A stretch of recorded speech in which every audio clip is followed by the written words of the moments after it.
Buenas, vamos a hablar de la computación fotónica. Es un trabajo realizado por Aarón Hernández, Sergio Soto y Jonathan Moreno.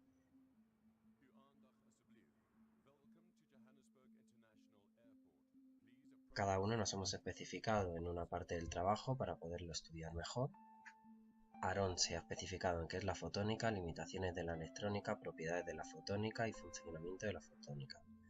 Jonathan Moreno se ha centrado más en la evolución de la fotónica, la fibra óptica y las ventajas de la fibra óptica. Y yo, Sergio, me he centrado en la implantación, por qué implanta la computación fotónica y cuándo será realidad la computación fotónica. ¿Qué es la fotónica? La fotónica es la ciencia que estudia la detección, el control y la generación de fotones. Un fotón es una partícula elemental que porta todas las formas de radiación electromagnética y que puede comportarse como una partícula o una onda, puesto que carece de masa y viaja a una velocidad constante c, la velocidad de la luz. A diferencia de la electrónica, que funciona con corrientes de electrones, la fotónica lo hace con corrientes de partículas luminosas llamadas fotones, es decir, con luz. A la tecnología que emplea ambos sistemas se le denomina optoelectrónica. Limitaciones de la electrónica actual. En un circuito electrónico, los electrones viajan a una fracción de la velocidad de la luz, y esta depende de la resistencia que presente el material, la temperatura o interferencias de campos electromagnéticos externos. Al incrementar el flujo de electrones, aumentamos también la temperatura, lo que supone un serio problema, porque las partículas chocan entre sí, impidiendo la normal circulación de los electrones. La lógica digital funciona mediante pulsos ordenados secuencialmente de dos estados, 0 o 1, siendo atendidos individualmente.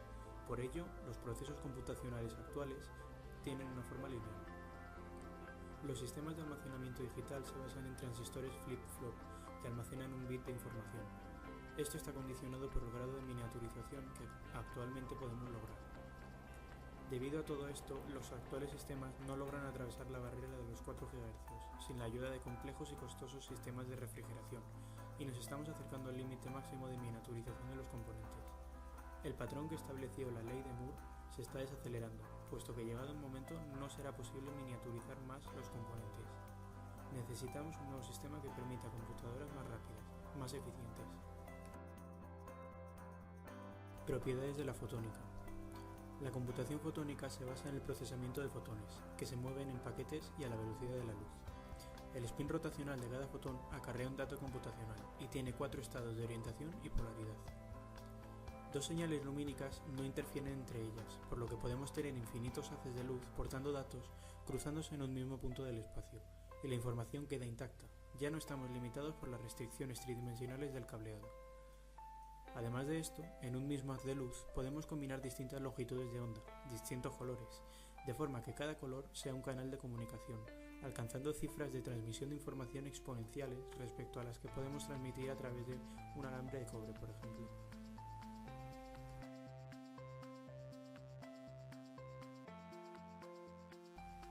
¿Cómo funciona? Las puertas lógicas de estos circuitos estarían basadas en filtros y polarizadores, de modo que cada puerta, al procesar conjuntos masivos de fotones, realizaría millones de operaciones de forma paralela e instantánea. Respecto al almacenamiento, se realizaría sobre un material fotosensible, teniendo la posibilidad de almacenar varios qubits en cada molécula que componga el material, algo así como una estructura cristalina tridimensional, que sería leída por un láser. A esto se le denomina almacenamiento holográfico, una práctica que actualmente se está aportando a los DVDs para aumentar su densidad, con materiales más baratos que los que podemos encontrar en la electrónica, como el cuarzo, el silicio o incluso compuestos orgánicos. Calculamos que una película en Full HD pesará 20 terabytes sin contar con el sonido, y si prevemos el aumento de resolución que experimentaremos con los avances tecnológicos, nos encontramos con que deberíamos contar con capacidades de 2 petabytes para una película, cifra que se multiplica si contamos con pantallas holográficas.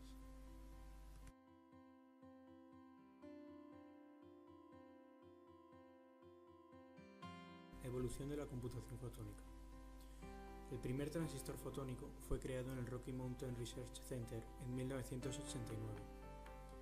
Científicos de la Universidad de Copenhague y la Universidad de Harvard investigan cómo lograr que dos haces de luz choquen entre sí y se interfieran mutuamente.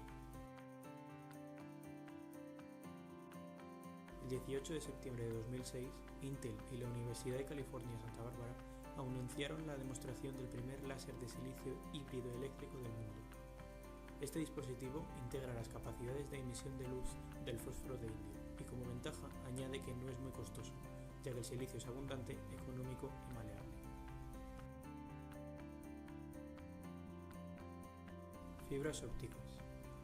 La fibra óptica es un filamento delgado y largo de vidrio o plástico, de un diámetro similar al de un cabello, que nos permite transferir información lumínica de un punto a otro. El rayo de luz se propaga dentro de la fibra óptica. Normalmente posee una trayectoria recta con pequeños rebotes en las paredes, ya que es prácticamente imposible conseguir que la fibra sea totalmente recta y alinear el rayo de luz en el centro de la fibra. Sin embargo, si el cable es muy doblado, la luz no puede seguir rebotando y se pierde calidad de transmisión. La fibra se compone de un núcleo, rodeado por un revestimiento, y este a su vez por un forro que protege toda la estructura.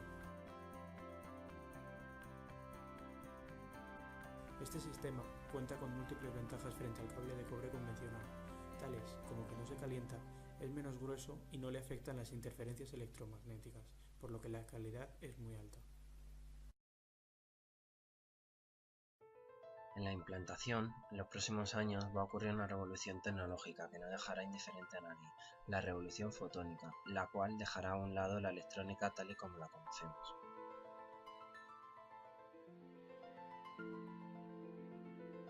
¿Por qué implantar la computación fotónica?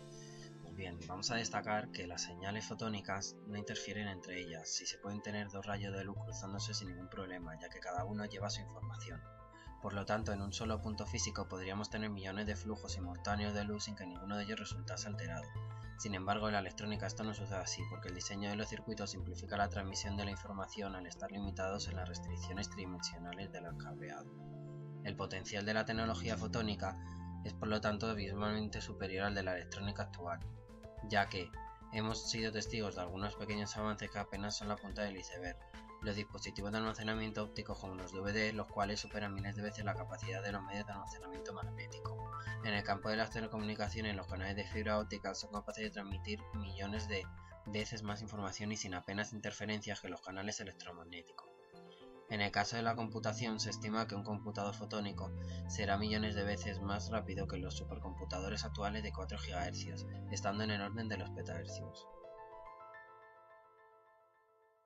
¿Cuándo será realidad la computación fotónica? La NASA y universidades como el MIT y Stanford experimentan con esta tecnología desde hace 2 décadas, en el año 1989, ya que logró con éxito la construcción del primer transistor fotónico.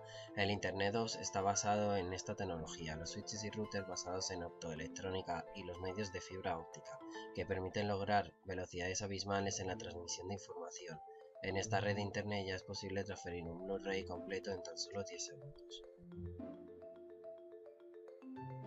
Sony, Microsoft e IBM son algunas de las empresas que lo están empezando a utilizar.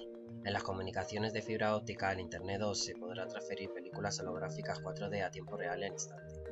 Internet 2 se nos presenta con una importante novedad, que va a ser la nube de computación centralizada, en la cual nos ofrecerá todos los servicios informáticos y de entretenimiento que la gente necesite. En algunos lugares ya existen los renderizadores holográficos en vez de pantallas de 2 dimensiones. Todo el programa funcionaría con un computador central y todos los datos personales que la gente estaría almacenada en la grid central. Este hecho implicaría la finalización de la piratería de medios y software, porque los usuarios no tendrían cómo descargar y decodificar la información para reproducirla en otros equipos.